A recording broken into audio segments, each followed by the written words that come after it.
Terekam CCTV penampakan para KRM pakai topi hitam, ada korban lain.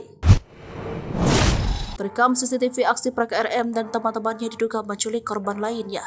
Seperti diketahui oknum Pas Pampres, para KRM diduga tidak hanya sekali melakukan penculikan dan pemerasan. Bahkan sudah ada yang mengaku pernah diculik dan diperas para KRM. Saat itu ia diculik bersama sejumlah orang lain dan ditumpuk di bagasi. Terbaru viral di sosmed video CCTV detik-detik diduga para KRM saat menculik dan menyiksa warga dari sebuah toko di Bekasi. Warga yang disiksa para KRM ini diduga kuat bukan Imam Mashkur 25 tahun warga Kecamatan Gandapura Brun, Aceh sudah tewas akibat kejaman oknum TNI tetapi korban lain.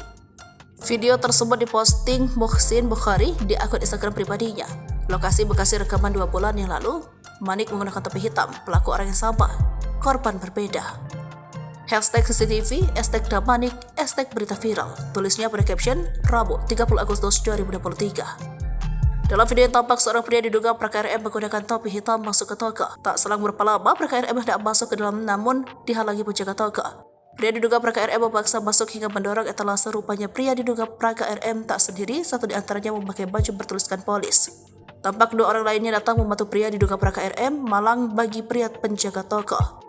Badannya dipegang rekan pria diduga pra KRM, sedang pria diduga pra KRM membabi buta melancarkan pukulan ke wajah dan badannya. Adapun pria berkaos polis berusaha menutup pintu toko dengan mata lebam dan berdarah. Pria malang itu berusaha keluar dari toko. Namun saat pria malang itu ingin keluar dari toko, pria diduga pra KRM menariknya dan berusaha membuatnya tetap berada di dalam toko. Hingga berita ini diturunkan belum diketahui pasti lokasi kejadian. Adapun sosok pria yang mengupload video yakni Muhsin Bukhari dalam salah satu postingan Instagram, Ahmad Sahroni mengaku sebagai keluarga Imam Mashkur. Ia pun mengaku bakal mengawal kasus tewasnya Imam Mashkur.